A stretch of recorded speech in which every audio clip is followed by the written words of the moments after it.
নমস্কার, কেমন আছেন সবাই? পূজা সিল্লি কিচেনে আরও একটি ব্লগে সবাইকে স্বাগত। আজকে আমরা রেডি হয়ে কোথায় যাচ্ছি বলুন তো? আজকে আমরা যাচ্ছি শ্বশুরবাড়িতে। তো শ্বশুরবাড়ি হচ্ছে পুজো আছে, নারায়ণের পুজো। আমাদের যেতে বলেছিল অনেকটা সকালে, কিন্তু সকালবেলায় ঘুম থেকে উঠে এটা ওটা করতেই কিন্তু অনেকটা বেলা হয়ে যায়। তো এখন 11টা বাজে আর বাইরে বেরিয়ে দেখছি ওরে বাবা কি রোদ! এত রোদ গরমে বাচ্চাদেরকে এইভাবে নিয়ে যেতে ভীষণ কষ্ট হচ্ছিল, কিন্তু কিছু করার নেই, যেতেই হবে। আর ছাতাটাও খুঁজে পাচ্ছিলাম না, তার জন্য আমরা রোদের মধ্যেই যাচ্ছিলাম। তারপরে আমরা টোটো করে চলে আসলাম আর শাইনুকে জিজ্ঞাসা করছি কি রে, ভালো লাগছে এই রোদের মধ্যে ঘুরতে যেতে? তো শাইনু বলছে একদমই ভালো লাগছে না, ভীষণ রোদ লাগছে, গরম লাগছে। আর যবে থেকে গরম পড়েছে শাইনি তো ঘর থেকে তেমন বেরোয়নি, কারণ ও একদমই রোদ গরম এগুলো সহ্য করতে পারে না। তো চলে গেলাম আমরা টোটো ধরে শ্বশুর বাড়িতে। আর মনে মনে তো ভাবছি যে যাব, গিয়ে তো প্রথমেই ঝাড় খাবো, কারণ যেতে বলেছিল অনেকটা সকালে আর যাচ্ছি আমরা মোটামুটি 11টার সময়। আর তাছাড়াও আগে গিয়ে কী বা করবো, এমনিতেই আমার শরীর খারাপ, আর বাড়িতে পুজো হচ্ছে, পুজোর কোনো জিনিস তো আমি নাড়তেই পারবো না, তার জন্য আর আগে গেলাম না। তো বাড়িতে চলে আসলাম। এটা হচ্ছে আমার শ্বশুর বাড়ি, যারা আমার ব্লগগুলো দেখো তারা তো চেনোই। তো এসে সবে আমি এখানে দাঁড়িয়েছি, এখানে মানে রান্না হচ্ছে এই জায়গাটায় আমি সবে মাত্র দাঁড়িয়েছি, তারপরে দেখো আমাকে বকাবকি শুরু করে দিয়েছে বড়দি। মানে আজকে আমি এসে সবার কাছ থেকেই আমি ঝাড় খেয়েছি। এই বাড়িতে পুজো হচ্ছে আর বাড়ির বউ হয়ে এত দেরিতে আসছি, তার জন্য সবার কাছ থেকে আমি ঝাড় খেয়েছি, সবাই আমাকে বকেছে, কেউ বাদ নেই। আর এদিকে রাজ এসে বলছে তুমি এত বেলায় এসেছো, পুজো তো হয়ে গেছে, তাহলে তুমি এখন কি করতে আসলে, পুজো তো আর দেখতে পেলা না। এইটুকু বাচ্চা ছেলেও আমাকে বকা বাদ দিচ্ছে না। তো পুজোটা হচ্ছে ওপরে, আর এখানে তো মানে ফার্স্টে আমি ঠাকুর ঘরে ঢুকতে চাইছিলাম না, তারপরে মা বললো আসো এখানে এসে একটু দেখো। তো দূর থেকে আমি ঠাকুর দর্শন করে চলে আসলাম। তো ঠাকুরের কাছে আমি এইটুকুন সময়ের জন্য এসেছিলাম, পরে আর আসা হয়নি। আর এদিকে সমস্ত জোগাড়, পুজোর জোগাড় দিদি কিন্তু আর নিজের হাতে একাই করেছে। আর এই দেখো এই ম্যান বিয়ের পরে আমাকে তো ভুলেই গেছে, মানে বর পেয়ে শ্বশুর বাড়ি পেয়ে আমাকে একদম ভুলে গেছে, ফোনও করে না ঠিক মতো শ্বশুর বাড়িতে গিয়ে।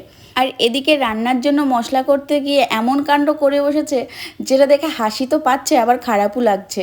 মানে মশলা করতে গিয়েছে মিক্সিতে, তো মিক্সির যে বাটির ওপরকার ঢাকনা সেটা না ধরেই ও মিক্সিটা অন করে দিয়েছে। আর সারা ঘর দেখো পোস্ত আর মগজে কি অবস্থা। আর এটা হচ্ছে দিদি, তো দিদি মিক্সিতে মশলা করছিল, ঢাকনাটা না ধরেই সুইচটা অন করে দিয়েছে। আর পুরো পোস্ত, টক দই, মগজ অনেক কিছুই ছিল, সমস্ত এসে গায়ে পড়েছে, পুরো মুখটা পাকিয়ে গিয়েছিল। আমি যখন বাড়ির মধ্যে ঢুকি তখন একটা শব্দ পেলাম, তো এসে দেখছি এই অবস্থা। তারপরে শিল্পা আসলো, শিল্পা কলকাতায় ছিল, আজকে বাড়িতে পুজো। তাছাড়াও শিল্পার সামনে পরীক্ষা আছে, 2 মাস মতো ও ছুটি পাবে না, তার জন্য আরও বলা হয়েছিল যে এসে ঘুরে যেতে। আর ও আসার সময় সবার জন্য লস্যি আর ঠান্ডা এনেছিল। ওর কিন্তু অনেক বুদ্ধি, তার জন্য ছোট ছোট লস্যিগুলো আর ছোট ছোট ওই যে স্পাইডের বোতলগুলো এনেছে, যাতে কেউ মারামারি না করতে পারে, কারণ গ্লাসে করে দিলে না বাচ্চারা সবসময় ঝামেলা করে যে ওকে বেশি দিলে আমাকে কম দিলাই, এই নিয়ে। তো সবাই সমান ভাগে পেয়েছে। এদিকে পুজো হয়ে গেছে, তো আমাকে প্রসাদ দিয়ে গেছে। আমি নাড়ু খেতে ভীষণই ভালোবাসি, তার জন্য আমাকে একটু বেশি নাড়ু দিয়েছে। আর সাথে ছিল মলিতা। মলিতা তো আমার অনেক পছন্দের একটা প্রসাদ। তারপরে প্রসাদ খেয়ে একটু বসেছিলাম, বসার পর সবাইকে খেতে দেওয়া হচ্ছিল, বাচ্চাদের প্রথমে দিয়ে দেওয়া হলো।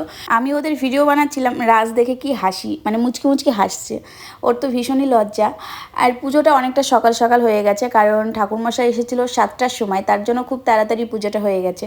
তারপরে দেখো আমরাও খেতে বসে পড়লাম। আজকের মেনুতে ছিল ডাল, সবজি, পনিরের তরকারি, অনেক কিছুই ছিল, তার মধ্যে এগুলো নিয়েই খেয়েছি। আর এদিকে শাইনি ফোন দেখছে আর খাচ্ছে। আর যা গরম পড়েছে, গরমের জন্য জামাটা খুলে ফেলেছে। তারপরে আমরা খেয়ে দিয়ে এসে এমন ঘুমিয়েছি, মানে সেই যে 4টে থেকে পুরো সন্ধ্যা 6টা পর্যন্ত ঘুমিয়েছি, 2 ঘন্টা ঘুমিয়ে ঘুমিয়ে দেখো চোখগুলো পুরো ফুলে গেছে, চোখ মুখ ফুলে গেছে। তারপরে আমাদেরকে মেহেন্দি পরানোর জন্য ডাকলো জ্যোতি। জ্যোতি কিন্তু খুব সুন্দর মেহেন্দি পরাতে পারে। আর আপনারা যদি একদম কম খরচে যদি এত সুন্দর সুন্দর মেহেন্দি পরতে চান, তাহলে কিন্তু অবশ্যই জ্যোতির সাথে কন্ট্যাক্ট করুন, কারণ ও অনেক সুন্দর মেহেন্দি পরাতে পারে। আর তাছাড়াও বিশ্বাস করবে না, ওর চার্জ একদমই কম, মানে একদম আপনাদের সামর্থ্যর মধ্যেই ও কিন্তু খুব সুন্দর মেহেন্দি পরিয়ে দিতে পারে। তো আমাকে অনেকদিন ধরেই বলছিল যে তোমাকে একদিন মেহেন্দি পরিয়ে দেবো, আমিও বলছিলাম যে আমাকে একদিন মেহেন্দি পরিয়ে দিস, তুই খুব সুন্দর মেহেন্দি পরাতে পারিস। ও কিন্তু নিজের ইচ্ছে থেকে এই মেহেন্দিটা পরানো শিখেছে, ও কারোর কাছ থেকে শিখেনি। ও আমাকে অনেকদিন ধরে বলছিল যে তুমি একটু বলো যে আমি মেহেন্দি পরাতে পারি, কেউ যদি পরে তাহলে আমার কাছে আসতে। তাহলে ঠিক আছে আমি বলে দেবো। তো অনেকদিন ধরে সময় হচ্ছে না, আমারও সময় হচ্ছে না, ওরও সময় হচ্ছে না। তো আজকে সময় হলো, তার জন্য ওর কাছ থেকে মেহেন্দি পরলাম। তো ও কিন্তু সত্যি বলছি অনেককে মেহেন্দি পরিয়ে দেয়। আর তাছাড়া ওই যে বললাম একদম খুব খুবই কম চার্জে ও কিন্তু খুব সুন্দরভাবে মেহেন্দি পরাতে পারে। তবে আজকে অনেকটা দেরি হয়ে গেছে, এখন বাড়ি যেতে হবে, তার জন্য আমার বেশি সময় ছিল না। আমি শুধুমাত্র ওপর পৃষ্ঠাই পরেছিলাম মেহেন্দিটা, মানে হাতের তেলোতে। এদিকে সায়নী মেহেন্দি পরিয়েছিল, সায়নী মেহেন্দি পরে আমাকে দেখাচ্ছে, দেখো তোমার থেকে আমার কালারটা অনেক সুন্দর হয়েছিল। আর তাছাড়াও এই যে মেহেন্দি যেটা এনেছে এটা কিন্তু চায়না মেহেন্দি, তার জন্য আর বেশি পরলাম না।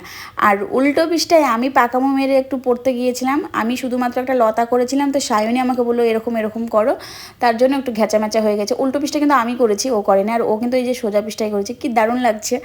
আর শিল্পা শুধু একটা গোল ফুল করেছিল, কারণ ওর পরীক্ষা আছে, যদি না ওঠে তাহলে ওখান থেকে বকবে। তো মেহেন্দি আমাকে পরিয়ে দিল, তো আমি ওকে একটা গিফট করলাম ব্রেসলেট। এই ব্রেসলেটটা আমার অনেক পছন্দের, মানে আমি 3-4টে এনেছিলাম, আমার পার্সে ছিল অনেকগুলো, তার জন্য ওকে একটা দিলাম, দিয়ে বললাম এটা তোর গিফট। আর এইদিকে দেখো এই পদ্মর পাতাটা আমি, মানে পদ্মর গাছটা আমি এনেছিলাম, তো আমি যত্ন করতে পারিনি বাড়িতে, ঠিকমতো বাড়িতেই থাকি না, শুধু ডাক্তারখানার বাড়ি করছি, তার জন্য আমি বড়দিকে দিয়ে দিয়েছিলাম। তো বড়দির বাড়িতে এসে দেখছি অনেক গাছ বেরিয়েছে, অনেক পাতা বেরিয়েছে, খুব সুন্দরভাবে হচ্ছে। তারপরে সন্ধ্যাবেলায় আবার দিদিদের বাড়িতে গান হচ্ছিল, মানে কীর্তন হচ্ছিল।